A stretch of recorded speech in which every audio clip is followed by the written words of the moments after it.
अस्सलामुअलैकुम, क्या हालचाल आपके? ठीक ठाक हैं? मैं आपको खुश आमदीद कहता हूं अपने शो में and morning with Sahir of course on channel 24। क्या हालचाल आपके? मुल्क में इलेक्शन की गहमा गहमी है, सो जो बात हो रही है वो इलेक्शन के हवाले से ही होगी। तो आज भी हम इलेक्शन के हवाले से ही, जो पहला आवर है ये हम इलेक्शन के हवाले से ही करेंगे। और मेरे साथ इस वक्त मेहमान हैं लाइव कराची से नासिर बेग चुगताई साहब। Let's say hello to him. अस्सलाम वालेकुम नासिर भाई। जी वालेकुम, कैसे हैं? ठीक ठाक, अल्लाह का शुक्र। Good morning. Very good morning to you sir, good to see you. अच्छा, ये मुझे बता, वैसे गुड टू सी यू बहुत एक अजीब सा जुमला इस वक्त हो गया, लेकिन बाहर बहुत good to see you sir, good to see you. अच्छा सर, ये बताइए, इलेक्शन की गहमा गहमी है। सबसे पहले तो मैं आपसे बात करते हुए भी प्रिडिक्शन लूंगा, और आप जब फाइनल अपना जो हम खुदाफिज जब आपको कहेंगे तब भी आपसे मैं पूछूंगा। लेकिन मेरा पहला सवाल यही है, आपको क्या लग रहा है कि कौन आ रहा है? भाई जो आ रहा है वो तो पहले फैसले हो चुके हैं ना। मतलब हवाओं ने जो बताया है आपको। अच्छा। जो लंदन से रवाना हुए उन्हें सी ऑफ किया गया बहुत तरीके के साथ, बहुत प्यार के साथ, वो हैं। लेकिन ये कि ओवरऑल अगर आप मुझसे पूछ रहे हैं नट शेल में, तो जो जहाँ है वहीं आएगा। मतलब कोई अगर पंजाब में है तो उसकी वहाँ मेजॉरिटी होगी, जो सिंध में उसकी वहाँ मेजॉरिटी होगी, जो केपी में है, ये मैं आपसे एक अजीबोगरीब बात अर्ज कर रहा हूँ, जो केपी में है वो केपी में ही रहेगा। सीरियसली? उसकी वहीं मेजॉरिटी रहेगी, जिस शक्ल में भी रहे। ओके, जिस शक्ल में भी रहे। ओके। बलूचिस्तान की सूरत हाल ज़रा सी मुश्किल लगेगी कि आपको वहाँ बहुत से ग्रुप हैं जो आपस में लड़ रहे हैं, उसके बाद उनमें से जो निकलेगा वो फाते निकलेगा। अच्छा, ये बताइए, अगर हम पाकिस्तान पीपल्स पार्टी की बात करते हैं तो क्या वो इस इलेक्शन में, बिलावल ने बहुत एग्रेसिव कैंपेन की है, कैंपेनिंग अब ख़त्म हो चुकी है, अब आज कैंपेनिंग नहीं होगी और कल हम इलेक्शन दिन का इंतज़ार करेंगे, कल जाके हम वोट डालेंगे। सो डू टेल के बिलावल ने जो कैंपेनिंग की है, क्या उसका फ़ायदा पीपल्स पार्टी को हुआ है? शायद बहुत इंपॉर्टेंट सवाल है, और ये मुझसे बहुत से लोग करते हैं, मतलब इंडियंस भी मुझसे कर रहे हैं और अमेरिकन ने भी 2-3 सवाल किए इस तरह के। और इसका जवाब मेरे पास बहुत छोटा सा है कि यस, बहुत फ़ायदा होगा, लेकिन इस फायदे का, ये फ़ायदा किस तरह ट्रांसलेट होगा सीट्स में, ये मुझे नहीं पता। और ट्रांसलेट होगा भी या नहीं होगा ये मैं नहीं कह सकता। लेकिन सबसे इम्पोर्टेंट बात यह है कि पीपल्स पार्टी ने, जो पहले तो निकाली गई पंजाब से और फिर खुद चली गई पंजाब से, खुद उस रकाराना तौर पर उसने पंजाब को तर्क कर दिया कि जी चलो हम नहीं आते। तो वो बड़ा गैप है, 10 साल का, 12 साल का गैप है पीपल्स पार्टी का। वो कैसे पुर होगा, नहीं पुर होता नज़र नहीं आ रहा था। बिलावल भुट्टो की जो अग्रेसिव कंपेन है पंजाब के अंदर, बहुत तगड़ी कंपेन उन्होंने चलाई, जो आपने बताया, और बिल्कुल सही है। तो उसकी वजह से पीपल्स पार्टी वहाँ पर दोबारा पहुँची है। पीपल्स पार्टी पंजाब में पहुँची है, उसके दफ्तर खुले हैं, उसके लोग मोटिवेट हुए हैं। उसने बहुत सीटों पर, सब पर तो नहीं, जाहिर सी बात है, सब पर तो मुस्लिम लीग के भी नहीं है, अपने उम्मीदवार खड़े किए हैं। और उसका जो पुराना कैडर है वो वापस आया है, नया कैडर मिला है उसको। उसने वहाँ बिरादरी की सियासत भी करना शुरू कर दी है, जो पंजाब का ख़ास स्टाइल है। उसने वहाँ पर वो सारे हरकतें शुरू कर दी हैं जो पॉलिटिकल एक्टिविटीज़, जो इंतखाबी एक्टिविटीज़ में होती हैं। चुनाचे अब अता तारण से भी झगड़ा हो गया, खैर वो माफ़ीनामा, मोहब्बतनामा, प्यारनामा लिख दिया गया, वो दोनों पीछे हट गए क्योंकि दोनों एक्सट्रीम पे चले गए थे। तो लेकिन ये कि पीपल्स पार्टी का फ्लैग मार्च हुआ है पंजाब के अंदर, और वो आगे जाकर उसको फायदा देगा। अच्छा, कराची की सूरत हाल क्या होगी? कराची की सूरत हाल में क्या पाकिस्तान पीपल्स पार्टी दावा ये करेगी कि वो क्लीन स्वीप कर देगी, वो ले लेगी, पहली बार वो वफाक के अंदर हुकूमत भी कायम करने जा रही है? वो ये कह रही है, बिलावल साहब का ये बयान है कि वो वफाक में भी हुकूमत कायम करेगी, सूबाई सतह पर भी वो कराची जैसे शहर में जहाँ मेजॉरिटी जो वोट्स हैं वो डिस्ट्रीब्यूटेड हैं इस वक्त, वहाँ पर भी वो फतेह हासिल करेगी। तो आपको क्या लगता है, आफ्टर बल्दियाती इलेक्शन जिसमें पीपल्स पार्टी ने कामयाबी हासिल की थी, क्या पीपल्स पार्टी कराची की सीट सिक्योर करने में कामयाब हो जाएगी? देखिए, इसमें 2-3 बातें हैं बहुत इंपॉर्टेंट। एक तो ये है कि पीपल्स पार्टी ने कराची में क्या किया। पीपल्स पार्टी ने कराची में काम शुरू किया, हाँ, और सीरियस काम शुरू किया, ठीक है, जो हमें और आपको नज़र नहीं आता था, अब नज़र आना शुरू हुआ है थोड़ा सा। उसका नतीजा क्या निकला? उसका नतीजा ये निकला कि जो कंटोनमेंट के रिजल्ट थे वो पीपल्स पार्टी के हक में गए।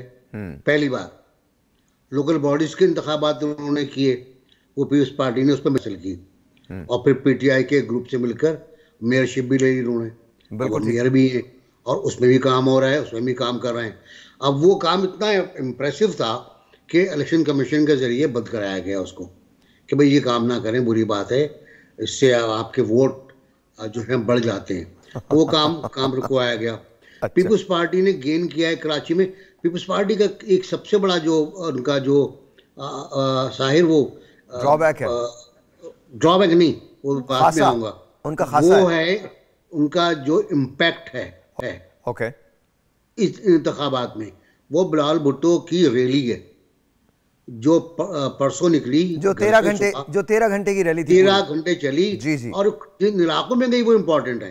हाँ, वो लिहाजी ठीक है, वो शेरशाह ठीक है, वो कराची सेंट्रल में गई है जहाँ पीपल्स पार्टी मौजूद नहीं थी। बिल्कुल ठीक है, बिल्कुल कराची सेंट्रल में गई है, नाजमाबाद गई है, गोली मार गई है, हसन स्क्वायर पे एक आधे घंटे उन्होंने आतिशबाजी की है, और फिर हसन स्क्वायर से गुलशन गए, गुलशन से जौहर गए।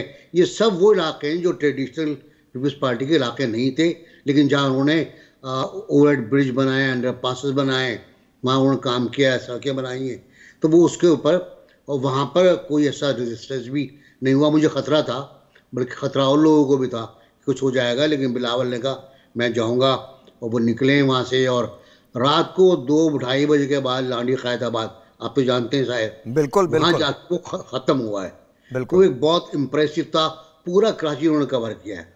अब कहते पीपल्स पार्टी वाले क्लेम करते हैं कि हम मेजॉरिटी ऑफ सीट्स ले रहे हैं, कौमी असम्बली की भी और सूबाई असम्बली की भी। MQM कहती है कि हम 2 सीटें किसी को सदक़े में देंगे, और हमने 3 को दफन कर दिया है। जमात इस्लामी ये मैं आपके पास आना चाहता हूँ। मुझे ये बताइए, MQM का ये जो क्लेम है कि वो 2 सीटें भी किसी को नहीं देंगे, ये किस तरह से पूरा होता आपको नजर आता है? मुझे नजर नहीं आता, सच्ची बात ये। और ये कभी नजर नहीं आया। ये उस वक्त भी नजर नहीं आया जब MQM की बड़ी अक्सरियत थी, यहाँ पर 1 लाख 2 लाख वोट पड़ा करते थे एक सीट के ऊपर। ये उस वक्त भी नहीं हुआ, तो अब कैसे हो जाएगा जब खासा डिवीजन है, खासे मसाइल हैं MQM को, और अच्छे सीरियस मसाइल हैं उनको, हर पार्टी को हैं, जमात इस्लामी को भी हैं। जमात इस्लामी में जमात इस्लामी के अमीर हाफिज नईम ने कहा है कराची में कि उनके बगैर कोई हुकूमत कायम नहीं हो सकती। MQM कहती है किसी का बाप हमारे बगैर हुकूमत कायम नहीं कर सकता। पीपल्स पार्टी कहती है हम हुकूमत कायम करेंगे। अब ये 3 के बीच में से आपको हकीकत निकालनी है। हकीकत ये है कि हर पार्टी कुछ न कुछ गेन करेगी। 2018 में जो इंतखाबात हुए थे उसमें जो कुछ आपके सामने आया था वो तो बड़ा अफसोसनाक था। वो कराची नहीं, पूरे पाकिस्तान के अंदर जो RTS बैठ गया था और सिस्टम बैठ गए थे, रिजल्ट ज़बरदस्ती निकाले गए थे और रिजल्ट बदले गए, सब तब्दील हुए। इससे बड़ा ऑब्वियस है, सबको पता है ये बात। तो अब जो सूरत हाल है, और MQM से सीटें छीन ली गई थी, बाकायदा छीनी गई थी, बिल्कुल, और किसी और को दी गई थी। अब वो जो कोई दूसरा है PTI वाला, उसको आप फरामोश ना करें, वो बड़ा इंपॉर्टेंट फैक्टर है। वो उनके पास बल्ला वल्ला नहीं है, ये बिल्कुल सही बात है, ना उनके पास गेंद बल्ला है ना कुछ है। उनसे बहुत गलतियाँ हुई हैं, उनसे सियासी ब्लंडर हुए हैं, उनसे स्ट्रेटजिकल गलतियाँ हुई हैं, उनसे आफ्टर जेल जाने के बाद खान साहब के, उनका जो दूसरा ग्रुप आया है सियासी काला कोट पहने हुए, उसने बड़ी गलतियां की हैं। लेकिन उसके बावजूद जो अवामी मकबूलियत है, जो एक मजलूमियत कार्ड भी उनके पास आ गया है, बिल्कुल ठीक है, जो बड़ा इंपॉर्टेंट होता है, वो उनके पास है। उनके पास एक छोटी मोटी तंजीम है, उनके पास इलेक्ट्रॉनिक ग्रुप है। अच्छा, इसी बात को मैं कंटिन्यू करता हूं जो आपकी बात है। मुझे एक ब्रेक लेना है, ब्रेक के बाद जब वापस आता हूं तो 2-3 से पूछनी है। पहली बात तो ये जो आपने बात कही है, आज़ाद उम्मीदवारों के तहत आज़ाद उम्मीदवार लड़ रहे हैं लेकिन उनके पास बल्ले का निशान नहीं है, लेकिन वो बाहर तौर पे PTI का हिस्सा हैं और वो कहते हैं कि उसके बाद वो देख के इल्हाक करेंगे, तो उनका टिल्ट किस तरफ होगा? पहली बात तो ये करूँगा, क्या TLP पाकिस्तान में कोई इस इलेक्शन के अंदर सरप्राइज़ दे सकती है? दूसरी बात ये होगी, और कोएलिशन बनती हुई आपको नज़र आती है तो किन जमातों की कोएलिशन बनती हुई? क्या आपको ऐसा लगता है कि 2/3 अक्सरियत के साथ लोग कामयाब हो जाएंगे या कोई भी एक जमात कामयाब होगी? एक छोटा सा ब्रेक है, ब्रेक के बाद we are with Nasir Beg Chughtai साहब। अभी मिलते हैं एक ब्रेक के बाद। Alright जी, once again, Assalamu alaikum, welcome back and we are live with Nasir Beg Chughtai साहब। नासिर भाई, आपकी तरफ दोबारा आता हूँ। सवालात मैंने छोड़े थे 3। पहला सवाल मैं दोबारा से दोहरा देता हूँ ताकि लोगों की भी मेमोरी फ्रेश हो जाए। बेसिकली जो आज़ाद उम्मीदवार हैं, अब ज़ाहिर है बल्ले का निशान एग्जिस्ट नहीं कर रहा, लेकिन आज़ाद उम्मीदवार खड़े हुए हैं और वो PTI के सपोर्टर्स हैं, ज़ाहिर है वो सपोर्ट करते हैं, तो उनका टिल्ट आपको आफ्टर द इलेक्शन किस तरफ होता हुआ नज़र आता है? एक बात में बहुत खुद क्लियर हूँ इस बारे में कि जिन लोगों को टिकट दिए गए हैं PTI की तरफ से और जिनके पास बल्ला नहीं है, वो मुख्तलिफ निशानात पे लड़ रहे हैं। किसी के पास मोर है, किसी के पास जूता है, किसी के पास पंखा है। वो अजीब अहमकाना, अव्वल तो ये निशान होने नहीं चाहिए थे, जूता वगैरह के, इसके उसके चैनक है कोई निशान। जी बिल्कुल। तो ये निशान दोबारा मेरे ख्याल है रिव्यू करना चाहिए हमें एज अ कॉम, एज अ नेशन। ओके, कुछ सोबर निशान होने चाहिए। तो अब वो उन पर लड़ रहे हैं और उनकी बाज़ जगहों पर पोजीशन बहुत अच्छी है। To be very frank, Karachi की बात नहीं कर रहा हूँ, पूरे पाकिस्तान की बात कर रहा हूँ। राइट। KP की, खासतौर से KP की बात कर रहा हूँ मैं। ठीक है। और वो स्ट्रॉन्ग पोजीशन में तमाम तर मसाइल के बावजूद, गिरफ्तारियों के बावजूद, रुकावटों के बावजूद उन्होंने अपने आप को असर्ट किया है। अच्छा, ये वो लोग हैं जो 9 मई के बाद भी पार्टी में रहे और उन्होंने कोई कंप्रोमाइज़ नहीं किया। ट्रू। ना कोई प्रेस कॉन्फ्रेंस की। तो अब इनके ये कहना किसी का कि ये पार्टी से टूट जाएंगे, ये इन लोगों की जो ईमानदारी है उसकी बेखलत तौहीन होगी। लेकिन ये बहुत मुमकिन है जो आपने कहा, और बहुत सही सवाल आपका, कि क्या ये किसी के साथ चले जाएंगे, किसी का टिल्ट हो जाएंगे, कहीं तो जाना होगा ना इनको। Obviously that's what I am asking. जी दुरुस्त। रूल्स कहते हैं कि 3 दिन के अंदर अंदर हल्फ उठाने के आपको कोई पार्टी ज्वाइन करना चाहिए। बिल्कुल ठीक, रूल्स के मुताबिक। बिल्कुल ठीक है। तो कहीं तो जाएंगे, या तो कोई पार्टी बनाई भी हो उन्होंने, वो गलती से हो गई, वो काम ये नहीं कर पाए। अब कोई पार्टी मुंतखब की हुई है, शायद जमात इस्लामी हो, लेकिन जमात इस्लामी में जाते हुए PTI के वर्करों में आपस में इख्तलाफ होगा, जैसा कि मेरे के इलेक्शन में हुआ। जी बिल्कुल दुरुस्त। मेरे के इलेक्शन में हलीम आदिल शेख ने कराची में कहा था कि सब हाफिज साहब को वोट दें, नहीं हुआ, आधे बढ़ गए। बिल्कुल दुरुस्त। आधे बढ़ गए। तो शायद ये हो जाए, ये मुमकिन हो जाए, और अगर ऐसा होता है तो पीपल्स पार्टी को फायदा होगा। पाकिस्तान पीपल्स पार्टी बिल्कुल। ज़्यादातर लोग प्रोग्रेसिव हैं, ज़्यादातर लिबरल हैं, ज़्यादातर लोग जबर के भी शिकार हैं। और इसमें बिलावल भुट्टो ने, पाकिस्तान पीपल्स पार्टी ने जो रवैया रखा है ओवरऑल कारकुनों के साथ, वो बड़ा सिंपैथेटिक है कि भाई देखो, ये ना करें यार, इस तरह ना करें, किसी को बांध के ना डालें, सबको आज़ादी। ये उनकी पॉलिटिकल बयान है। इद्दत के हवाले से जो उनका स्टेटमेंट आया वो बड़ा इंपॉर्टेंट था, वो भी बहुत से लोगों को अच्छा लगा, बहुत से PTI के लोगों ने उसका खैर मकदम किया। तो एक पॉलिसी है पीपल्स पार्टी की कि politically sympathetic towards PTI members, PTI workers. अच्छा नासिर भाई, ये बताइएगा कि ये तो दुरुस्त, आई थिंक आपने जवाब दे दिया कि हो सकता है कि वो PTI की तरफ उनका टिल्ट हो जाए और वो चले भी जाएं। But here is the question, अगर ऐसा कोई सिलसिला होता है तो कितना डेंट पड़ेगा? बिकॉज इस वक्त जो सूरत हाल नज़र आ रही है, 2 मुबसरीन का ख्याल है, जो लोग कह रहे हैं वो यही कह रहे हैं कि मुस्लिम लीग नून जो है वो गवर्नमेंट बनाने में कामयाब हो जाएगी और कोalition की सूरत के अंदर कुछ लोगों के साथ मिल के मुस्लिम, और उनका कैंडिडेट कोई भी हो सकता है, मोस्ट लाइकली नवाज शरीफ साहब होंगे और चौथी मरतबा वज़ीर आज़म जो हैं वो मुंतखब होने जा रहे हैं। That's what people are saying. So here's my question कि क्या ऐसी सूरत में मुस्लिम लीग नून को डेंट नहीं पड़ेगा? यार ये जवाब तो हमारे भाई मोहसिन आपको दे सकते हैं बड़े अच्छे तरीके से। मोहसिन भाई, लेकिन मैं कर्ज करूं कि हुकूमत तो नवाज शरीफ साहब बनाएंगे या शहबाज शरीफ साहब बनाएंगे। क्योंकि उनके कुछ जुमले ऐसे हैं नवाज शरीफ साहब के जिन्होंने कंफ्यूज किया लोगों को। जैसे ये जुमला जलसे आम में कि शहबाज शरीफ कोई बेरोजगार ना रहे, शहबाज शरीफ फलां काम करना है, ये 4-5 जुमले उनके ऐसे आए हैं जिससे कन्फ्यूजन हो रहा है। और उनका जो एक लैक ऑफ इंटरेस्ट है इन द कैंपेन, वो एस खुद ये बता रहा है कि वो थोड़ा सा डिफेंस के ऊपर है। उन्होंने आज तक कोई इंटरव्यू नहीं दिया। इंटरव्यू नहीं देने का मतलब साहिर आप बहुत अच्छी तरह जानते हैं, मुझसे अच्छी तरह जानते हैं कि आप सवाल का जवाब देना नहीं चाहते। ठीक, जब इंटरव्यू में तो सवाल होंगे ना, इंटरव्यू में सवाल होगा कि भाई आपने यू टर्न क्यों लिया, आपने क्यों एक बार बहुत एक्सट्रीम पे गए आप, फिर शहबाज शरीफ लंदन गए, उन्होंने आपसे वहाँ बात की और फिर आप वापस आ गए और आप ठंडे हो गए। तो बहुत सवाल होंगे, तो शायद जवाब नहीं देना चाहते।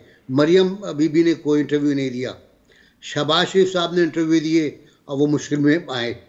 तो ये कुछ बातें ऐसी है मेरा ख्याल है कि जिसके बाइस उनकी पूरी कंपेन डैम्प हो गई और उसमें वो जोश नहीं आ पाया जो मुझे नजर आता है। लेकिन ये बिल्कुल दुरुस्त है कि प्राइम मिनिस्टर मुस्लिम लीग की तरफ से ही होगा और पॉसिबली नवाज शरीफ साहब होंगे, क्योंकि जो पूरे सफ़े के इश्तहार शाये हुए हैं, हम तो अखबार वाले लोग हैं भाई, समझते हैं पूरी कहानी को कि ये इश्तहार कब आते हैं, किस वक्त आते हैं, किस तरह लगते हैं।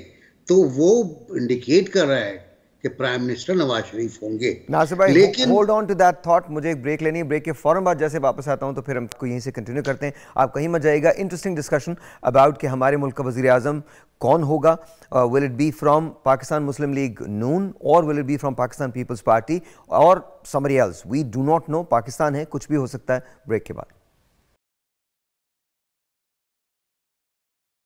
All right, ji, once again, welcome back. Let's go to Nasir भाई।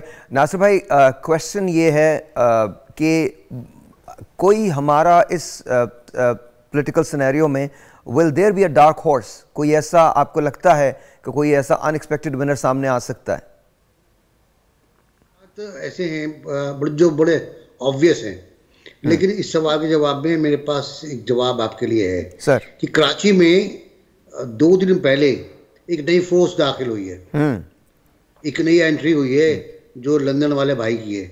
जी जी। और उनके उम्मीदवार बाकायदा इंतखाबात में आए हैं और उनका भी इंतखाबी निशान है। वो भी कोई अल्फ़ाबेट पे खेल रहा है, कोई किसी और निशान पे है, लेकिन वो ऑब्वियस हो गया है। और ताला और चाबी जो सबसे पहले मुत्तहिदा का निशान था, सबसे पहला निशान ताला और चाबी है और दूसरा निशान जो है वो अल्फ़ाबेट ए है। ए है। जी जी सर। तो वो बड़ा ऑब्वियस है वो। और बहुत से डॉक्टर्स हैं, लेक्चरर्स हैं, ये लोग उसमें शामिल हैं। और लेकिन ये कि बहुत लेट रेस में आए वो, ठीक है, बहुत लेट आए, लेकिन उनका एक इम्पैक्ट होगा, उनका एक असर होगा। वो जितने भी वोट लेंगे उसका असर दूसरे पे पड़ेगा सर। बड़े ऑब्वियस बात ये। और ये भी मैं बिलावल साहब का एक स्टेटमेंट आपको दोहराना चाहता हूं और उसके बाद फिर आपसे उसका जवाब चाहूँगा। उन्होंने कहा है कि जी अगर कोई और पार्टी बरसर इख्तिदार आती है तो वो आ जाए, हम इल्हाक नहीं करेंगे पाकिस्तान मुस्लिम लीग नून के साथ। तो ये पीडीएम वाला सिलसिला दोबारा से दोहराया नहीं जा सकता किसी भी सूरत में। पीडीएम तो टूट चुकी थी, पीडीएम में पीपल्स पार्टी नहीं थी। अब जो गवर्नमेंट थी वो पीडीएम प्लस की थी, पीडीएम प्लस पीपल्स पार्टी। और ये दो, अच्छा, बिलावल ने जब ये कहा ना कि मैं मुस्लिम लीग नून के साथ हुकूमत में शामिल नहीं होऊंगा, तो मैं थोड़ा सा अनसर्टेन था कि पॉलिसी तो बाबा देते हैं, बाबा की पॉलिसी क्या होगी। बाबा ने भी कह दिया कि हम नून के साथ हुकूमत में शामिल नहीं होंगे। इट मीन्स के बात सीरियस है, मामला सीरियस है। मिसाक जमहूरियत पे बहुत शिकायतें, दोनों को शिकायत हैं। मुसद्दिक मलिक ने बात हुई थी, उनको भी शिकायत हैं, पीपल्स पार्टी को बहुत शिकायत हैं। और वो शिकायत यही है इनको कि उनसे बड़ी ताकतों से, जो बड़े लोग हैं, बड़े कुव्वतें हैं, उनसे हुकूमत साजी के लिए मुलाकात नहीं होगी। और मुलाकातें हुई हैं। असल में हमारे साथ अलमिया ये है साहिर कि एक लाडला बन जाता है, दूसरा लाडला बनने की कोशिश में, रेस में होता है। और इस वक्त यही हो रहा है। हमारी हिस्ट्री बड़ी चेकर्ड है कि हमने हर दौर में यही कुछ खेल खेला है, कोई किसी का। अच्छा नासिर भाई, वन इम्पॉर्टेंट क्वेश्चन मैं आपसे एक जवाब जरूर चाहूँगा, वो प्लीज़ अगर आप मुझे दे सकें। बिलावल ने अक्सर जिक्र किया है कि पुरानी सियासत का खात्मा होना चाहिए, पुराने सियासतदानों पे अब रिलाय नहीं करना चाहिए, नई सियासत को आना चाहिए। That's exactly what he mean, but what does he actually mean by नई सियासत, नया खून? इज ही रेफरिंग टू नए लोग आए सियासत के अंदर, या नई वेव आए, या कोई नई पॉलिसीज आए? क्या what is he referring to? I don't know really what been, क्योंकि पुरानी सियासत अगर आपको तर्क करनी है, तकसीम और नफरत की सियासत खत्म करनी है, तो आपको खुद भी इस तरह करना पड़ेगा ना। आपने जिस तरह बिलावल जिस तरह पर्सनल हुए हैं तकरीरों में, बिल्कुल ठीक, वो एक मतलब पुरानी बात है ना, वो पुराना स्टाइल है। वो एक ज़माना था जब कहा जाता था पेट फाड़ दूंगा, आज आ रहा है हम शिकार करेंगे। तो ये मेरे ख्याल में मुनासिब बातें नहीं है, इन बातों से को ख़त्म करना होगा। नया खून जहाँ तक ताल्लुक़ है, मैं नहीं समझता नया खून किसी पार्टी में भी आया हो सिवाय बिलावल के, सिवाय बिलावल के। और नया खून मुझे कहीं नजर नहीं आ रहा। मरियम भी हैं, वो भी आई होंगी, लेकिन कितने लोग आए होंगे नए, 8, 10, 15।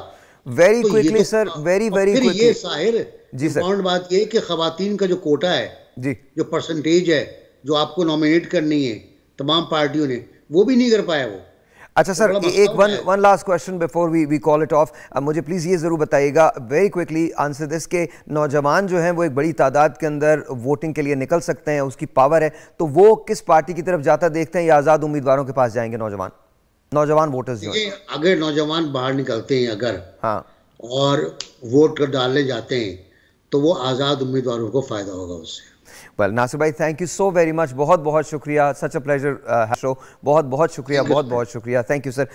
इट्स और मैं ये नासिर भाई चले गए, लेकिन मैं आपको बता दूं नासिर भाई उन चंद सहाफ़ियों में से हैं जिनको बहुत कदर की निगाह से देखा जाता है, बहुत इज्जत की निगाह से देखा जाता है। We are very blessed to have him on the show. बहुत बहुत शुक्रिया सर। एक ब्रेक लेते हैं, मिलते हैं ब्रेक के बाद।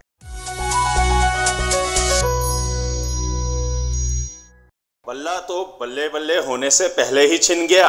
अब शेर एक बारी फेर के नारे लगाने और तीर चलाने वाले खासे मुतमईन दिखाई देते हैं। पतंग उड़ाने और साइकिल चलाने के आदि खुशी से निहाल हैं, मगर कुछ के मुंह का जायका बैंगन, मूली, हरी मिर्च ने किरकिरा कर दिया है और कुछ तवा, खुस्सा, चिमटा, बेलना और तरबूज पाकर मुंह बसोरे हुए हैं। ऐसे उम्मीदवारों का मजाक बन रहा है और सोशल मीडिया पर भी खूब दुर्गत बन रही है, जिनके इंतखाबी निशान उनके नाम पर निशान छोड़ जाएंगे। झाड़ू के निशान वालों की उम्मीदों पर झाड़ू फिरेगा या तोप वाले कोई तोप चला सकेंगे?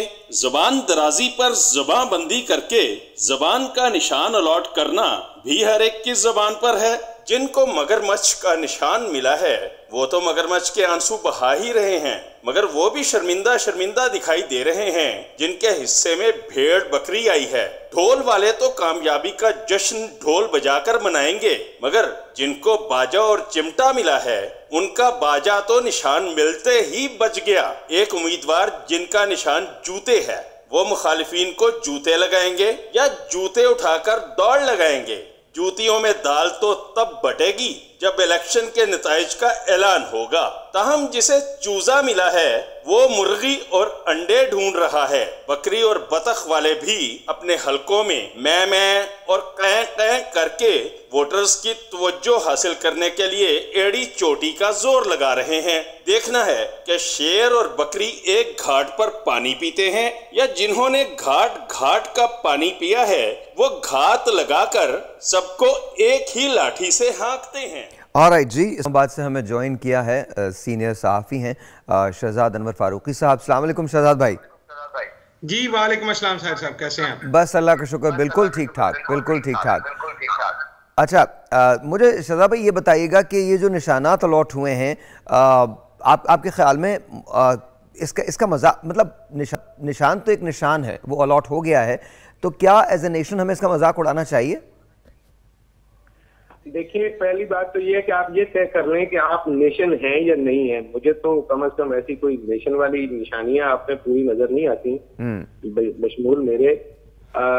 मजाक उड़ाना तो बेसिकली ये जो हमने इस तरह के निशानात अलॉट किए हैं, तो बजाते खुद इसका मतलब यही था कि आप मजाक उड़ाना चाहते हैं कुछ मखसूस लोगों का, कुछ मखसूस नजरिया रखने वाले लोगों का। तो इट्स ऑलराइट, ये होता रहता है। मेरा नहीं ख्याल कि इससे कोई खास फर्क पड़ता है। पहले एक आध दिन थोड़ा सा शोर शराबा उठा इस हवाले से, लेकिन अब लोग कंफर्टेबल है। मसलन इस्लामाबाद में मेरे पास एक ऐसे कैंडिडेट भी हैं जिनका मतलब निशान जो है वो बैंगन है, तो वो पहले दिन उनका भुर्ता बनाया लोगों ने, लेकिन अभी वो कंफर्टेबल हैं और वो कहते हैं कि ये तो बड़ी काम की चीजें, इससे आप हांडियां पका के तो लोगों को खिला सकते हैं और पेट भर सकते हैं। अच्छा, तो लोग उसको एडजस्ट कर लेते हैं। डन। सर भाई ये बताइए कि आप इस वक्त आज़ाद उम्मीदवारों को किस तरह से देखते हैं? कितने इंपॉर्टेंट होंगे आज़ाद उम्मीदवार आफ्टर द इलेक्शन? और आपको लगता है कि एक अक्सरियत जो है आज़ाद उम्मीदवारों की वो कामयाब हो जाएगी इलेक्शन जीतने में? देखिए, पहली बात तो ये है कि मेरी नजर में टर्नआउट जो है वो ज्यादा होने जा रहा है। मुझे नहीं पता कि उस दिन लोग निकलेंगे सही घर से, पोलिंग स्टेशन पहुंच पाते हैं या नहीं पहुंच पाते, वोट कास्ट करने में कामयाब होते हैं या नहीं, गिने जाते हैं या नहीं। Turnout will be massive, will be huge. और दूसरी बात यह है कि आजाद उम्मीदवार जो है वो अच्छी खासी तादाद में होंगे, कम से कम इतने जरूर होंगे कि उनकी जरूरत हर किसी को होगी। ओके और आपको क्या लगता है कि जब बात इसकी आती है कि गवर्नमेंट बनानी है, कोalition के अंदर गवर्नमेंट बनेगी, एक वाज़ेह अक्सरियत के साथ कोई पार्टी कामयाब नहीं होगी, तो आज़ाद उम्मीदवारों का जो टिल्ट होगा वो आपको किसकी तरफ जाता हुआ लग रहा है? आपके ख्याल में वो किसकी तरफ जाने की कोशिश करेंगे? अच्छा, इसमें देखिए, जो पाकिस्तान पीपल्स पार्टी की एक हिस्ट्री रही है जरदारी साहब की, जरदारी साहब जो है वो डील मेकर हैं, वो डील करना जानते हैं, लोगों को साथ जोड़ लेते हैं, वो पैसे भी खर्च करते हैं और वादे भी पूरे करने के हवाले से वो अपनी शोहरत रखते हैं। उनके पास थोड़ा सा एज है, लेकिन मुस्लिम लीग नून अगर ये तासुर कायम करने में कामयाब रहती है कि वो हुकूमत में आ रही है तो लोगों का टिल्ट डेफिनेटली उधर होगा। लेकिन हैविंग सेड दैट, मैं आपको एक बात बता दूं कि इस दफा जो लोग किसी जमात की हिमायत लेके कामयाब होंगे और कहीं और जाने की कोशिश करेंगे, मेरे ख्याल में बहुत ज्यादा मुश्किल हो जाएगी। आपके सामने फैसलाबाद से राजा रियाज जो कि अपोजिशन लीडर बने रहे पिछली असेंबली के आखिरी कुछ महीनों, तो अब वो इलेक्शन लड़ने के लिए भी तैयार नहीं है, उन्होंने अपने बेटे को आगे किया है। तो मेरा ख्याल है वो जो आप पहले नेशन की बात कर रहे थे या कौम की बात कर रहे थे, तो वो कौम जो है वो अब उस तरह से मेरा नहीं ख्याल के रजिस्ट करेगी। बाकी जाहिर है कि जब आप एक दफा कामयाब हो जाते हैं उसके बाद आप जहां दिल आपका चाहे आप ज्वाइनिंग दे सकते हैं, लेकिन इस पे बहुत लंबी चौड़ी कानूनी जंग होने वाली है। मेरा ख्याल है ये सारा कुछ इतना आसान नहीं है। अच्छा, मैं एक ऐसे ही मेरे जहन में एक सवाल आया जो मैं आपसे करना चाहता हूँ। आप इसको हंग इलेक्शन होते हुए तो नहीं देख रहे? एक मतलब लोग इसको मान लेंगे, एक्सेप्ट कर लेंगे इलेक्शंस को? अगर फर्ज करें किसी पार्टी के हक में बहुत ज़्यादा इलेक्शन नहीं जाता तो क्या वो पार्टी मान लेगी? मेरे हिसाब से तो अगर अभी तक जो कुछ हो गया है उसके बाद भी अगर आपने पोलिंग डे पे इसको मजीद कुछ खराबी पैदा करने की कोशिश की तो फिर गड़बड़ हो सकती है, क्योंकि पोलिंग डे एक ऐसा डे है कि जिस दिन अब आपके वोटर्स तो 10 करोड़ से ऊपर है, लेकिन आप मान लीजिए कि 50% भी निकल आते हैं उस दिन सड़कों पे, तो 5 करोड़ लोग अगर सड़कों पर होंगे तो उनको संभालने के लिए तो आपके पास 11-12 लाख की टोटल नफरी होगी। 15 लाख की नफरी लगा लीजिए आप रजाकार और रिजर्व भी तलब करने, तो इतने लोगों को संभालना मुश्किल होगा। तो मेरे ख्याल में उस दिन को बड़े एहतियात से गुजारने की जरूरत है, और अगर उस दिन लोगों को ये शायबा गुजरा कि उनका मैंडेट चोरी किया जा रहा है तो सूरत खराब भी हो सकती है। लेकिन हंग जो है वो डेफिनेटली होने जा रहा है, क्योंकि बाय एनी चॉइस ये डिजाइन ही इसी तरह से किया गया है कि इसको हंग ही रहना है। किसी को मेरी नजर में कोई मुकम्मल किस्म की जो है अक्सरियत हासिल होने नहीं जा रही। अच्छा शहजाद भाई, कराची एंड बलूचिस्तान ये कितने इंपॉर्टेंट होंगे उस जमात के लिए जो हुकूमत बनाना चाहती है?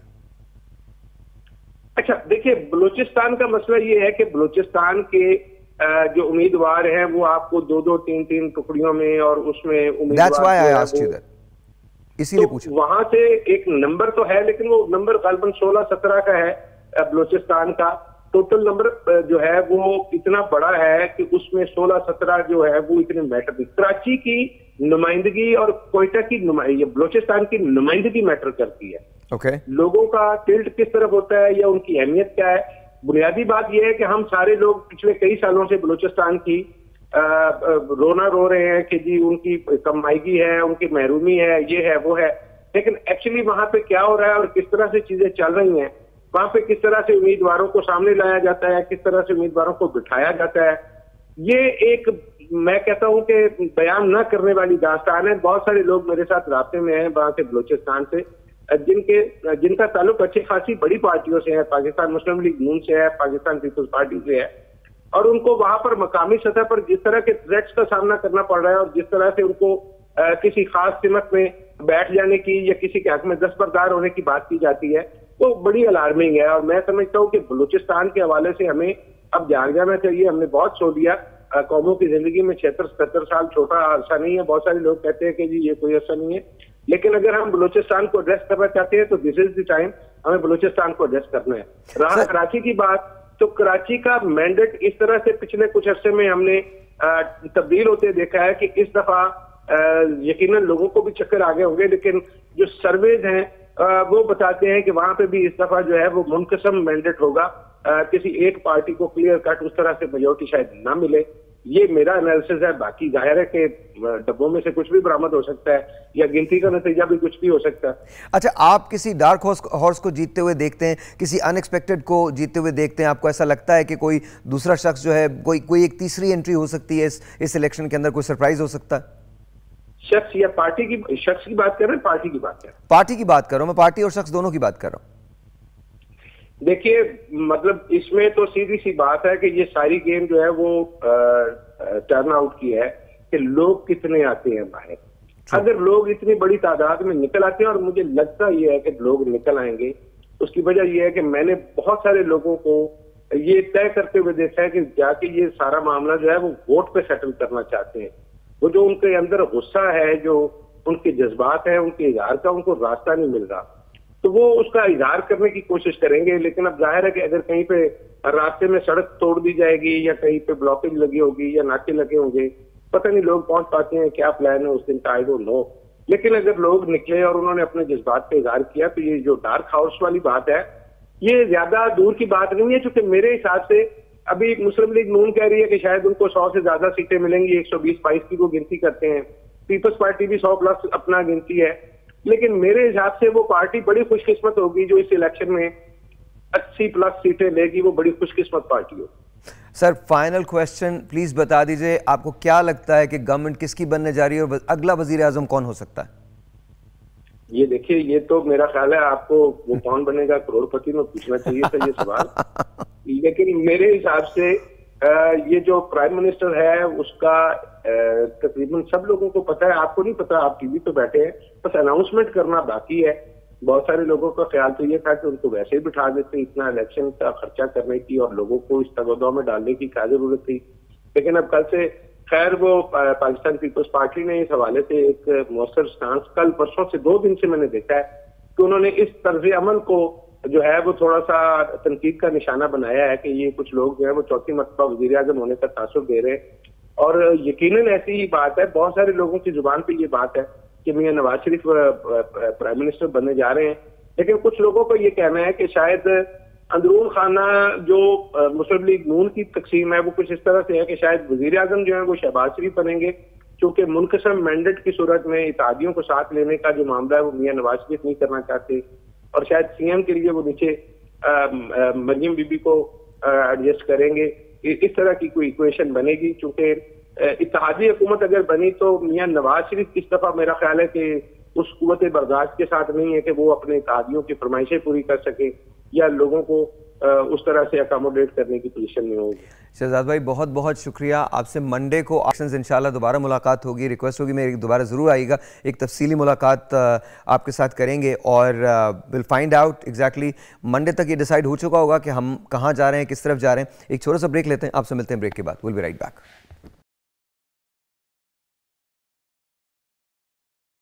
सेहतमंद हैं तो बताने की ज़रूरत हरगिज़ नहीं, आपका चेहरा खुद बताता है। चेहरे की चमक कुछ कहे बिना ही सब कह देती है। हुस्न और खूबसूरती का मयार हमेशा से सेहतमंद चमकदार जिल्द है। इसके लिए बहुत से पापड़ बेलने पड़ते हैं। मतवाजन ग़िज़ा से जिल्द की हिफाजत मुमकिन है। गैर मतवाजन ग़िज़ा के असरात आपके चेहरे पर सबसे नुमायाँ होते हैं। स्याह रंगत, दाग धब्बे, कील छाइयाँ, खुश्क और खुरदरी जिल्द, वक्त से पहले झुर्रियों और चेहरे के दीगर मसाइल के बायस नौजवान ख़वातीन और मर्द चेहरा छुपाने पर मजबूर हैं। चेहरे पर मौसमी असरात भी सबसे पहले जाहिर होते हैं। गर्मियों में सनबर्न और सर्दियों में ड्राई स्किन से चेहरे को महफूज रखना ज़रूरी है। स्किन स्पेशलिस्ट इसके लिए मॉइस्चराइज़र तजवीज़ करते हैं। स्किन को नरम और मुलायम रखने के लिए मुख्तलिफ क्रीम्स भी दस्तयाब हैं। चेहरे की रानाई और खूबसूरती के लिए पार्लर्स में मुख्तलिफ ट्रीटमेंट्स जारी हैं। यकीनन अपने लिए वक्त निकालना और ख़ुद पर तवज्जो देना आपकी पर्सनैलिटी को 4 चांद लगा देता है। वंस अगेन जी, वेलकम बैक। एंड आज हम बात करें चेहरे के ग्लो की, और मेरे साथ इस वक्त कराची से मौजूद हैं डॉक्टर बतूल अशरफ साहिबा। अस्सलाम वालेकुम डॉक्टर साहिबा। वालेकुम अस्सलाम, कैसे हैं आप? मैं अल्लाह का शुक्र बिल्कुल ठीक ठाक। डॉक्टर साहब, ये ग्लो क्या चीज़ होती है और ये ग्लो चला क्यों जाता है? तो पहले तो हम ये बात करते हैं चला क्यों जाता है ग्लो, मुतासर क्यों होता है ग्लो, और फिर वापस किस तरह से लाया जा सकता है? अच्छा देखिए, ग्लो स्किन पे उस वक्त आता है जब आपका पसीना वो इतना शाइनी और इतना क्लियर हो कि वो आपको स्किन पे ग्लो दे सके। आपके पसीने में जो हमारी स्वेट होती है उसमें ही वो सेल्स मौजूद होते हैं जो स्किन पे शाइन लेकर आते हैं, ग्लो लेकर आते हैं। आपकी स्किन वैसी ही होती है जो आप खाते हैं। तो आपने सुना होगा your skin is what you ईट। जो हम खाएंगे क्यों, बेसिकली वो स्किन सेल्स ऐसे रीजनरेशन होती है कि आपकी स्किन जितनी जल्दी रीजनरेट होगी उतना आपके फेस पे ग्लो रहेगा। इट्स अ नॉर्मल प्रोसेस कि 25 ईयर्स के बाद, बल्कि अब तो आप अर्ली कर लीजिए 20 ईयर्स के बाद स्किन सेल्स जो हैं वो कम होना शुरू हो जाते हैं। उनमें कोलेजन सेल्स भी होते हैं, उनमें आपके सेकेंड लेयर के भी सेल्स मौजूद होते हैं। हम सेकेंड लेयर के alright, I am so sorry. दोबारा से हम इनसे रब्ता करने की कोशिश करेंगे बिकॉज आई थिंक आवाज़ जो है वो सही नहीं आ रही है आवाज़। अच्छा, ग्लो के बारे में अक्सर कल मुझसे एक सवाल किया था तो मैं उस सवाल का जवाब जो है वो दे देता हूँ। अक्सर लोग मुझसे सवाल करते हैं कि स्किन को मैं क्या, मैंने अब तो 10 मरतबा ये बात कर चुका हूँ कि I don't put anything on my face, मैं अपने चेहरे पे कुछ नहीं लगाता, लेकिन आपको 2-3 चीज़ें जो मैं करता हूँ मैं वो आपको बता दूंगा। लेकिन मुझे भी इशारा हुआ है कि डॉक्टर साहबा दोबारा से वापस आ गई हैं। जी डॉक्टर साहबा, कैन यू हेयर मी? आपको आवाज़ आ रही है? या बिल्कुल आ रही है। अभी सही है, अभी हमें भी आपकी आवाज़ प्रॉपरली आ रही है। जी, तो ज़रा बताइएगा, आप ग्लो के बारे में कह रही थी। ओके, हाँ, मैं बेसिकली ये बता रही थी कि स्किन रीजनरेशन अंदर से ग्लो के लिए, परफेक्ट ग्लो के लिए बहुत ज़रूरी है। स्किन रीजनरेशन उस वक्त तेज़ी से होती है जब आपका खाना अच्छा हो। Proper nutrition is very necessary. Proper nutrition के साथ साथ आपको ये भी देखना ज़रूरी है कि आपका नाश्ता कैसा है, आपका खाना कैसा है, आपका रात का खाना कैसा है, इंक्लूडिंग आपका स्लीप पैटर्न कैसा है। ओके। अगर आपका स्लीप पैटर्न, रात की नींद बहुत अच्छी है, आपकी स्किन खुद ब खुद ग्लो करेगी। क्यों? रात की नींद बेसिकली आपके सारे थायराइड हार्मोन से लेकर यूट्राइन हार्मोन्स तक को बैलेंस रखती है और ये बैलेंस बेसिकली आपकी स्किन रीजनरेशन बहुत अच्छी कराते हैं। अच्छा, इसलिए सबसे पहले डाइट, न्यूट्रिशन। एक आम आदमी को सोने के लिए कितना वक्त दरकार होना चाहिए? कितना? सबका स्लीप पैटर्न मुख्तलिफ होता है या सब लोगों को कम से कम 6 घंटे की नींद जरूरी है? यस, सबको 6 to 8 आवर्स की स्लीप ज़रूरी है। लेकिन वो लोग देखें जिनकी रात की ड्यूटी होती है, जैसे पायलट हो गए या डॉक्टर्स हो गए, जब हम रात की ड्यूटी कर रहे होते थे, तो आपने न्यूट्रिशन उस लेवल पे रखना है कि आपके हार्मोन्स बैलेंस रहें। आपके हार्मोन्स ऑटोमेटिकली उसी पैटर्न पे शिफ्ट हो जाते हैं। पूरी दुनिया तो एक साथ काम नहीं कर रही होती है ना, रात की भी ड्यूटी बहुत सारे लोग काम कर रहे होते हैं, लेकिन आपकी बॉडी फिर मेटाबॉलिक शिफ्ट कहलाती है। वो मेटाबॉलिक शिफ्ट पे जब होती है बॉडी, तो वो उसी के अकॉर्डिंगली रिस्पॉन्ड कर रही होती है और फिर आपकी स्किन जो है उसी के अकॉर्डिंगली रीजनरेशन ऑफ सेल्स कराती है। लेकिन एक आम आदमी हमेशा रात की नींद 9 बजे से लेकर सुबह 4 बजे की नींद बेहतरीन होती है। तो रात को 9 बजे से सुबह 4 बजे तक सोया जाए तो ये बहुत अच्छा होता है, राइट? ये कह रही हैं आप? हमारे दोस्त हैं, अली उनका नाम है, इस वक्त तो वो स्विचिंग कर रहे हैं, तो उनको भी थोड़ा सा ग्लो की बड़ी शिकायत है। तो we just want to know कि एग्जैक्टली अगर उनके चेहरे पे ग्लो लेके आना हो तो क्या किया जाए। वो क्या आपको मेरी आवाज़ आ रही है डॉक्टर साहब? Can you hear me? आपको आवाज़ नहीं आ रही? दोबारा करने की कोशिश कीजिए इनसे। Thank you so very much जी, बहुत बहुत शुक्रिया।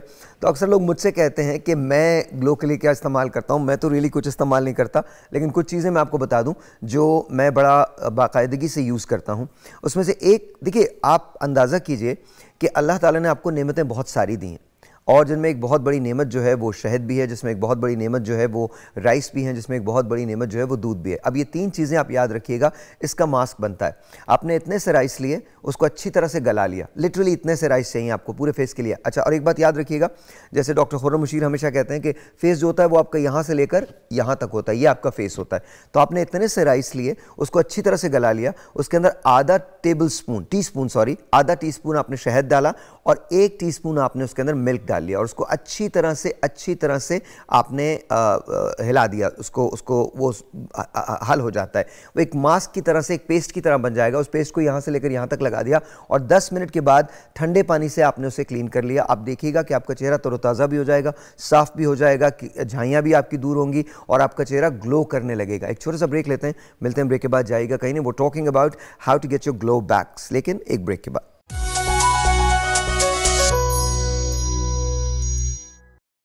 चावलों का वो इस्तेमाल करती हूँ मुंह पे लगाने के लिए, चावल और मलाई डाल के, तो वो ग्राइंड करके उसको और वो जो है वो इस्तेमाल करती हूँ। एलोवेरा जो है ना स्किन के लिए बहुत अच्छी चीज़ है। हमारे पास जितने भी कस्टमर आते हैं ये बहुत यूज़ करते हैं और उसके फिंसी वगैरह या जो दाग धब्बे होते हैं इनसे बहुत अच्छी रिज़ल्ट मिलता है। तो मेरे ख्याल से तो ये यूज़ करना चाहिए, जिसको दूसरे लफ्ज़ों में क्वार गंदल भी कहते हैं, ये सबको मालूम है इसके मतलब। बेसन को कपड़े में छान के उसको करके तो उसका हल्का सा लेप करें, फिर घंटे आधे घंटे बाद उसको रब करें और फिर धो लें। साबुन ना लगाएं, उस दिन तो साबुन ना लगाएं। स्किन के लिए गुलाब का रख ले लें, मुल्तानी मिट्टी ले लें, उसको जो है डिप करके रख दें और फिर लगा लें चेहरे पर। स्किन को साफ़ करने के लिए अब साबुन का इस्तेमाल ना करें, बेसन का इस्तेमाल करें, उसमें दही और टर्मिक मिला के उसके साथ फेस पे जो है वो लगाएं और वो जब ड्राई हो जाए उसको रब करके फेस वॉश कर लें। इससे स्किन नीट हो जाएगी और दाने वगैरह रिमूव हो जाए। चलिए जी, बहुत बहुत शुक्रिया, thank you so very much. We have got doctor Kanza Aftab. अस्सलाम वालेकुम, कैसी हैं डॉक्टर साहब, आप ठीक हैं? अल्हम्दुलिल्लाह। ऑल राइट, सो ग्लो आता कैसे है और जाने की वजूहात क्या हैं? आता कैसे है और जाने की वजूहात भी बतानी। जाने की वजूहात, ठीक है जी। सबसे पहले ग्लो आने की बात कर लेते हैं। पॉजिटिविटी पहले होनी चाहिए, उसके बाद जाने की बात करते हैं। Okay. अच्छा, सबसे पहले जो स्किन केयर रूटीन है that is the foundation of your skin glow. सबसे पहले अपनी स्किन केयर को देखें। स्किन केयर जो है उसको वीकली बेसिस पे देखना चाहिए, नॉट डेली बेसिस, क्योंकि जो भी आप चीज़ कंसिस्टेंसी में करते हैं वही रिजल्ट्स लाती है। आप एक वीक एक रूटीन को फॉलो करें और 1 वीक के बाद उसके रिजल्ट्स देखें।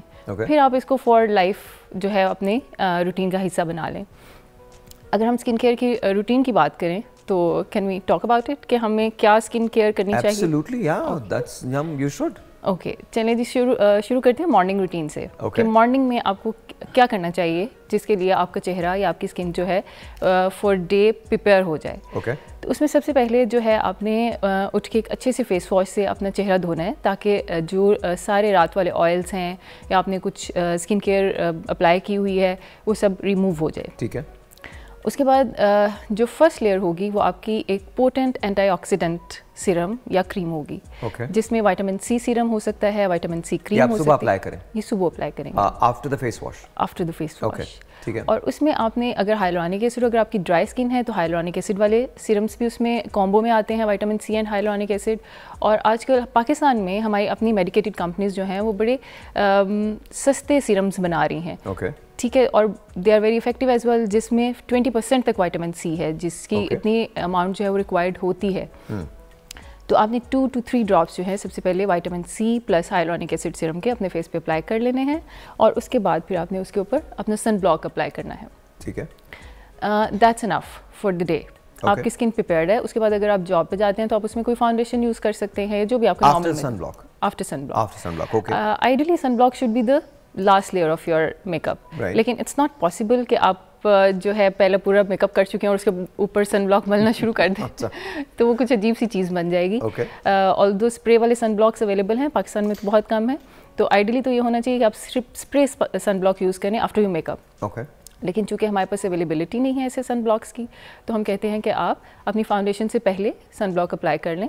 और आजकल जो अच्छी फाउंडेशंस आ रही हैं उनमें भी सन प्रोटेक्शन फैक्टर या SPF जो है वो एडिड होता है। तो उसमें भी अगर 35 प्लस या ट्रिपल प्लस SPF है तो आप उसको सन ब्लॉक लगाए बगैर भी फाउंडेशन को यूज़ कर सकते हैं।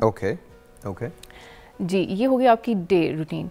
अब अगर आप इंडोर्स हैं तो रीअप्लाई करने की ज़रूरत नहीं है सन ब्लॉक। ठीक है, लेकिन आउटडोर्स हैं तो फिर क्या करें? फिर आपको एवरी 2 आवरली जो है sun block every 2 hours sun block आपने इस्तेमाल करना है। अच्छा, क्या सन ब्लॉक आपने जब आप खाना बना रहे हैं या कोई आप लाइट्स के अंदर हैं या किसी ऐसे, तो उसके अंदर भी आपने अप्लाई करना है? जी बिल्कुल। खाने से चूल्हे वाली जो रेज़ हैं या आग की जो रेज़ हैं वो तो बिल्कुल भी एजिंग या मुलाजमा नहीं करती। लेकिन जो हमारी LED लाइट्स आजकल यूज़ हो रही हैं, पहले वो करती हैं। पहले टंगस्टन बल्ब्स या ट्यूब लाइट्स होती थी, वो नहीं करती थी। लेकिन LED लाइट्स में भी UV रेज़ होती हैं जो कि इक्वली आपकी स्किन को डैमेज करती हैं, हार्मफुल होती हैं, एजिंग लेके आती हैं, मुलाजमा, छाइयाँ, दाग धब्बे करती हैं। अच्छा, तो अब आप रात तक पहुँच गए, रात को आपको क्या करना है? जी, रात को आपने अब डबल क्लेंजिंग करनी है। सबसे पहले डबल क्लेंजिंग होगी। What does that mean? Double cleansing क्या मतलब? डबल क्लेंजिंग में सबसे पहले मिसेलर वाटर से आपने अपना, micellar water is basically toner आजकल टोनर एक एडवांस फॉर्म में आए हैं। अच्छा, आप जो कह रही हैं मुझे बिल्कुल समझ नहीं आ रहा, बट लोगों को समझ आ रहा होगा, राइट? जी, मिसेलर वाटर, बायोडर्मा का, I am so sorry, that's fine, हाँ, गार्नियर, बहुत अच्छे अच्छे ब्रांड्स अवेलेबल हैं, लॉरियल, गार्नियर एंड बायोडर्मा, इन सब के मिसेलर वाटर्स आए हुए हैं। आप किसी भी ग्रॉसरी स्टोर में जाएंगे तो वहाँ पे एक लाइन पूरी आयल में वो पड़े होते हैं, मिल जाएंगे। सबसे पहले मिसेलर वाटर से आपने अपना मेकअप रिमूव करना है। उसके बाद ऑयल बेस्ड क्लेंजर से आपने पूरे फेस पे एक अच्छा सा मसाज करके और फिर उसको वाइप कर लेना है। ठीक है। आफ्टर दैट आपने अपना फेस वॉश यूज़ करना है। कोई मॉइस्चराइजर लगाना है आपने? अभी नहीं, अभी आपने पहले फेस वॉश यूज़ करना है। हाँ, ओके, सो पहले एक, दो, तीन चीज़ें, तीसरी चीज़ फेस वॉश है। फेस वॉश, ये तीनों चीज़ें जो है आपकी स्किन को क्लेंस कर देंगी टोटली। अब आप अपनी नाइट वाली जो स्किन केयर है वो आप अप्लाई करेंगे। ओके। उसकी बेस ऐसे होगी कि सबसे पहले आपके उसमें आएंगे, आप कोई एसेंस यूज़ कर सकते हैं। लाइक हम बहुत दफ़ा बात कर चुके हैं कि आपने ग्लिसरीन एंड अर्के गुलाब का एसेंस बना के रखना है, या डिफरेंट एसेंस वैसे भी अवेलेबल होते हैं जो कि आपकी स्किन को प्रिपेयर कर देते हैं, वो आप अप्लाई करेंगे। और उसके बाद आती है आपकी प्रिस्क्रिप्शन, जो भी, अगर आप रेटिनॉइड्स अप्लाई कर रहे हैं रात को, आपको एक्नी प्रॉब्लम है, आपको डॉक्टर ने प्रिस्क्राइब किया, तो नॉर्मल स्किन वाले लोग जो हैं जिनको कोई प्रॉब्लम नहीं है वो क्या करें? वो फिर अपने नॉर्मल, देखें, नॉर्मल में भी एंटी एजिंग में हम रेटिनॉइड सीरम्स देते हैं, क्योंकि only thing which is available topical, जो कि ऊपर आप एज अ क्रीम फॉर्म में या सीरम फॉर्म में लगाएंगे और आपकी स्किन को एजिंग से बचाएगी, दैट इज़ रेटिनॉइड। तो आपने रेटिनॉल सीरम जो है वो अप्लाई कर लेना है और उसके बाद फिर एक अच्छा सा मॉइस्चराइज़र ऊपर लगा के उसे सील कर देना है, ताकि वो सारी रात एक्टिवली काम करता रहे और आपको एंटी एजिंग आपके जो फ़ायदे हैं वो देता रहे, फिर सुबह उठ के दोबारा। और ये ग्लो भी लेके आता है, ये तमाम चीज़ें? बिल्कुल, ये आपके ब्लैमिशेस को कंट्रोल करता है, रिंकल्स, फाइन लाइंस को ख़त्म करता है और ग्लो भी लेके आता है। डॉक्टर साहिबा, आपसे सवाल है, अब चलिए, ये तो वो तरीके हुए जो आप नेचुरली कर सकते हैं और अवेलेबल हैं, लेकिन आजकल कुछ ऐसे मेथड्स भी आ गए हैं, जब आप किसी एस्थेटिक क्लिनिक के अंदर जाते हैं, किसी डर्मेटोलॉजिस्ट के पास जाते हैं, तो वो आपके लिए क्या कर सकते हैं इस वक्त ग्लो लाने के लिए? अच्छा, उसमें दो टाइप्स आ जाती हैं, एक इन्वेसिव और एक नॉन इन्वेसिव। इन्वेसिव में हम ग्लूटाथायोन के इंजेक्शंस हैं, पीआरपी है और फिलर जैसे अवेलेबल हैं जो आपको ग्लो देते हैं। आफ्टर 30 इयर्स जो हैं आपकी स्किन का मॉइस्चर को रिटेन रखते हैं, लिगामेंट्स को रिटेन रखते हैं और उसमें अच्छी मॉइस्चर की क्वांटिटी को हेल्प करते हैं कि वो वहीं पर उसी लेवल पे रहे। इसके अलावा नॉन इन्वेसिव प्रोसीजर में हमारे पास मीजोथेरेपी मौजूद है। मीजोथेरेपी में हम ग्लूटाथायोन, रेटिनॉल, हाइलुरोनिक एसिड, उसके कॉम्बिनेशन को हम इन्फ्यूज करते हैं अंदर।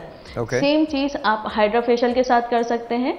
और इसके अलावा आप एक्सोसोम्स जो हैं वो भी अवेलेबल हैं, जो कि ऊपर से स्किन में लगाए जाते हैं और अंदर इन्फ्यूज भी करे जाते हैं मीजोथेरेपी के साथ। इससे ना सिर्फ स्किन की 3rd लेयर से लेकर 1st लेयर तक के मेंटेनेंस रहती है, स्किन रीजनरेशन फास्ट होती है, fine lines, deep lines create ही नहीं होती हैं। तो जितना जल्दी आप इन प्रोसीजर्स को स्टार्ट करते हैं, अगर आपको लगता है एजिंग स्टार्ट हो गई है, देन आपको फौरन इन ट्रीटमेंट्स पे शिफ्ट होना होता है। जितनी जल्दी आप शिफ्ट होंगे उतनी मेंटेनेंस अच्छी आती है। जी डॉक्टर साहबा, ऐसी कोई मशीन बनी है कि आप अपना चेहरा उसके अंदर डालें, उसके बाद जैसे ही बाहर निकालें बिल्कुल ठीक हो जाए?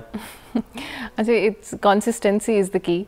हमेशा जो चीज़ आप मुसलसल करते हैं वही रिजल्ट्स लेके आती है। तो जो हुस्न है वो बस मांगता है केयर। तो जितनी आप केयर करेंगे, आप ये जान लें, हुस्न केयर भी मांगता है, पैसा भी मांगता है। जी, बगैर पैसे के कुछ भी नहीं है, मैं आपको बता रहा हूँ, वैसे ही बता रहा हूँ जी, प्लीज। तो जी ऐसा है, इसीलिए पहले हम स्किन केयर से स्टार्ट करते हैं। जो फाउंडेशन की बात हमने पहले की है कि जिसमें पैसे भी कम लगेंगे और आपका हुस्न भी बरकरार रहेगा। राइट। लेकिन उसके बाद ऑब्वियसली जैसे डॉक्टर साहब ने अभी बात की है, तो ट्रीटमेंट्स जो हैं वो तो बहुत ज़बरदस्त रिजल्ट्स लेके आते हैं और आपको ना सिर्फ मेंटेनेंस देते हैं स्किन की, बल्कि रिवर्स भी कर देते हैं। अभी रिवर्स कर देते हैं, आप पीछे चले जाते हैं। पीछे चले जाते हैं। ये जो एक्सोसोम्स हैं ये क्या हैं? अच्छा, एक्सोसोम्स जो हैं बेसिकली दीज आर हमारे जो खुलिये होते हैं या सेल्स होते हैं, उसके अंदर स्पेसिफिक प्रोटीन्स होती हैं। प्रोटीन्स के छोटे छोटे पैकेट्स होते हैं जिनके अंदर बहुत सारे ग्रोथ फैक्टर्स होते हैं। ठीक है। तो इसको एक्सट्रैक्ट किया गया, एक्सोसोम्स को एक्सट्रैक्ट किया गया। एक काम करते हैं, एक ब्रेक लेते हैं, ब्रेक के बाद जब मैं वापस आता हूँ तो यहीं से शुरू करते हैं। ऐसे कॉजेज हैं जो अवेलेबल हैं जो आपकी एजिंग भी कम कर सकते हैं, आपके चेहरे के ग्लो को बरकरार रख सकते हैं और ला भी सकते हैं वापस, एंड ऑफ कोर्स आपके जो ब्लेमिशेस हैं उनको भी कम कर सकते हैं। अब जब वापस आएंगे तो प्रोसीजर्स के बारे में बात करेंगे ब्रेक के बाद। Alright जी, once again welcome back and let's talk to doctor साहबा जी। डॉक्टर साहबा बताइए कि आप कह रही थी प्रोसीजर्स होते हैं तो कैसे होते हैं? एक्सोसोम्स के बारे में हम बात कर रहे थे जी। एक्सोसोम्स जो हैं ये एक न्यूएस्ट टेक्नोलॉजी आई है। टेक्नोलॉजी तो नहीं कहना चाहिए, basically these are growth factors जो कि हमारे ही खुलियों से ड्राइव्ड होते हैं। It is placental derived tissue. Placenta के सेल्स के अंदर से जो ग्रोथ वाले पैकेट्स हैं वो ग्रोथ प्रोटीन्स निकाल ली जाती हैं और उनको बंद कर दिया जाता है, फ्रीज कर दिया जाता है, आपके चेहरे पे डाल दिया जाता है। जी बिल्कुल। तो उसमें चूंकि जैसे प्लेसेंटा से बेबी जुड़ा हुआ होता है तो इसी तरह उसमें बल्कि अब तो प्लेसेंटा को सेव भी किया जा रहा है। बिल्कुल पूरा प्लेसेंटा सेव करके रख देते हैं एंड देन बाद में एंड आई थिंक थोड़े दिनों के बाद, जैसे कि मैंने आपको बताया ये तो वो शो नहीं है लेकिन कभी अगर आप मेरा रेडियो सुने तो मैं उसमें बहुत तफसील से मैंने जिक्र किया है कि अब से 20 साल के बाद बच्चे लैब्स के अंदर बना करेंगे एक्चुअली क्रिएट किए जाएंगे।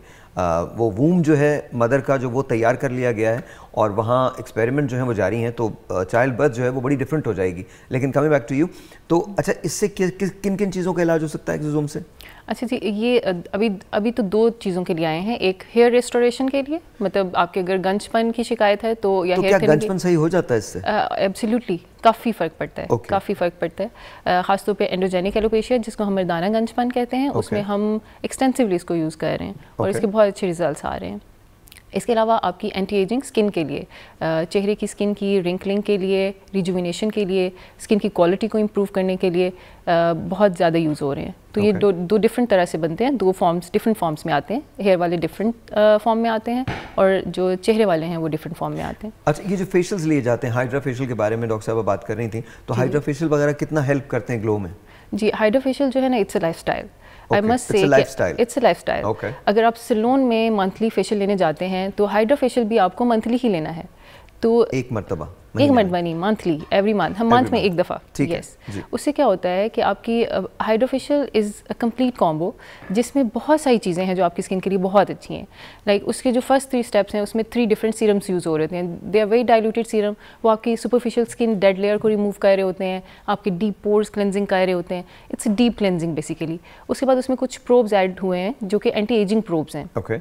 लाइक उसमें हाइफू है, RF है, उसके बाद इलेक्ट्रॉनिक स्क्रबर है जिससे आपके ब्लैक हेड, स्कील महासे वो सब निकाल दिए जाते हैं। और उसके बाद फिर रेड लाइट थेरेपी होती है जो कि red light therapy is proven to have an anti aging effect. अगर आपकी एक्नी है तो एक्नी को सेटल डाउन करती है, फाइन लाइंस रिंकल्स को इम्प्रूव करती है। तो it's a complete combo.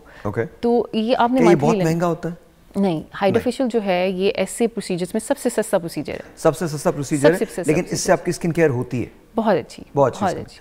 Doctor साहब आपकी तरफ आता हूँ, आपने एक PRP की बात की थी, plasma rich platelets, I think that's what it stands for. तो मुझे ये बताइएगा PRP से क्या ग्लो वापस आ सकता है आपका? बिल्कुल, उसके लिए बेसिकली हमारा प्लाज्मा बहुत अच्छा होना ज़रूरी है। ओके।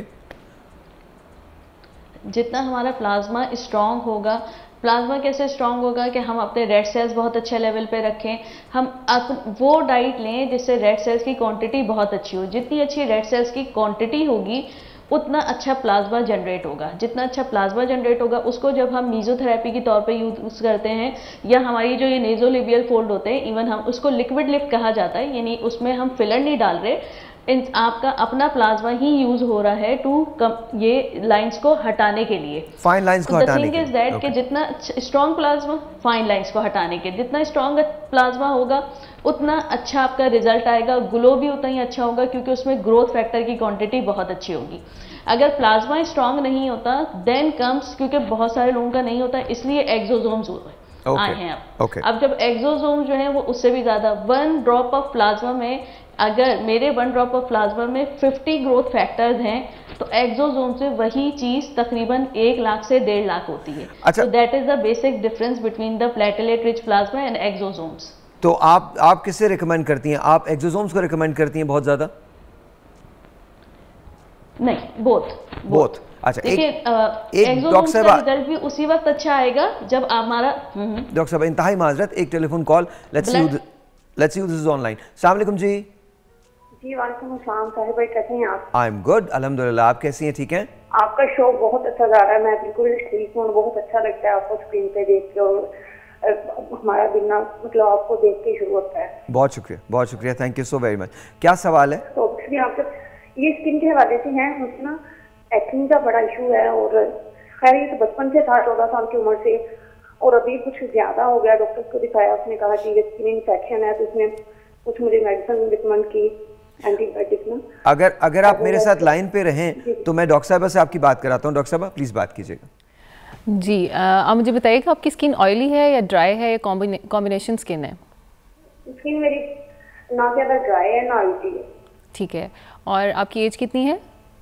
मेरे 25 है। Are you married? मैं अनमैरिड। ओके, अभी शादी तो नहीं होने वाली आपकी? जी, शादी प्लान तो नहीं है इस साल में? नहीं, अभी तो कोई प्लान नहीं है शादी। ठीक है। अच्छा, इसमें हम जो मोस्ट इफेक्टिव ट्रीटमेंट देते हैं उसमें होते हैं रेटिनॉइड कैप्सूल्स होते हैं, आइसोट्रेटिनॉइन कैप्सूल। तो वो प्रिस्क्रिप्शन के बगैर मिलना मुश्किल है। तो इसमें होता है कि प्रिस्क्रिप्शन आप लिखवा लें, उससे 4 to 6 मंथ्स का कोर्स होता है। अगर आप एक दफ़ा कर लें तो आपके 1.5 से 2 साल जो है बिल्कुल एक्ने फ्री गुजर जाते हैं। ओह वाह, ओके। जी बिल्कुल। तो आपने किसी डॉक्टर को दिखाया है? डॉक्टर ने कहा स्किन एलर्जी है, उसने कुछ मेडिसिन मुझे दी है, एक लोशन है और कोई एजोमेक्सिन का कुछ दिन खाएं आप, एक दिन छोड़ के 5 mg, वो मैं अभी खा रही हूँ। लेकिन वो खा रही हूँ तो ठीक है, जब छोड़ देती हूँ तो दोबारा वैसी स्किन हो जाती है। जी बिल्कुल, इसीलिए इसका इफेक्टिवली ट्रीट करना और एक मुकम्मल कोर्स करना दवाई का बहुत ज़रूरी है, ताकि देखिए एक्नी से हमें प्रॉब्लम नहीं है, हमें जो एक्नी के बाद जो धब्बे पड़ जाते हैं, स्कारिंग आ जाती है, उससे प्रॉब्लम है, स्किन डैमेज हो जाती है परमानेंटली। तो इसलिए इसका प्रॉपर ट्रीटमेंट करना 3 to 4 मंथ्स के लिए बहुत ज़रूरी है, ताकि आपकी स्किन बची रहे। क्योंकि एक्नी का एक ड्यूरेशन है 5 to 10 ईयर्स का, उसमें एक्नी ने आके चले जाना है, लेकिन उसने एक हैवक क्रिएट कर जाना है आपकी स्किन के।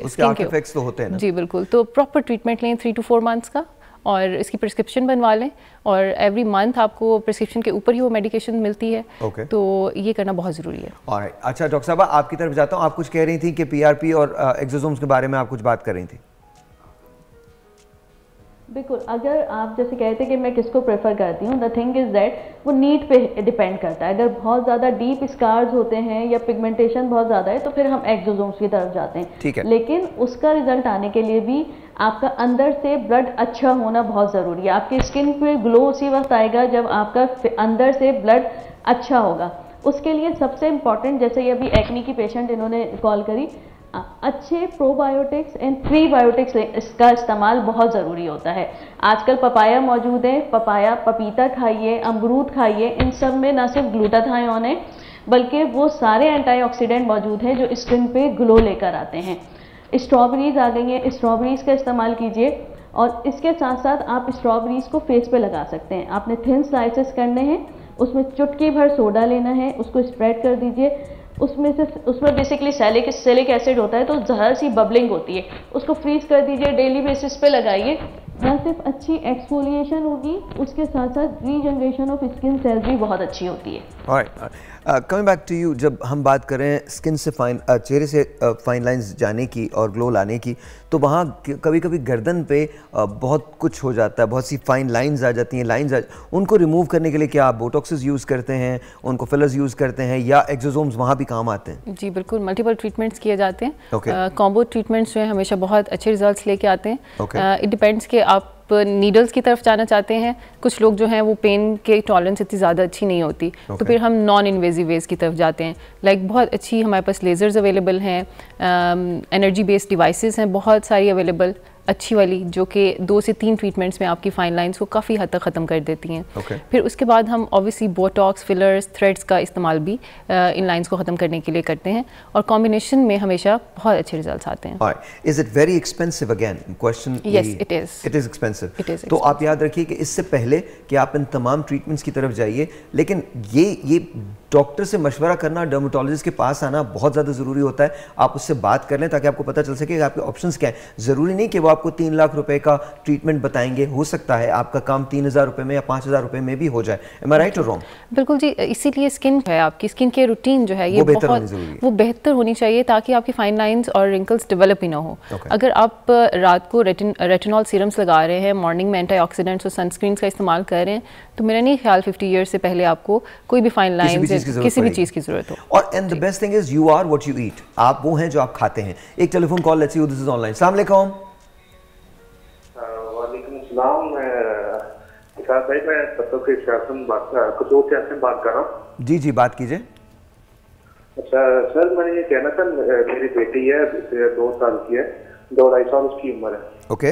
तो उसके पूरी स्किन पे उसके वो क्या कहते हैं, वो चंपल टाइप या इस तरह की उसकी स्किन जो है वो टोटली ड्राई है जब से वो पैदा हुई है।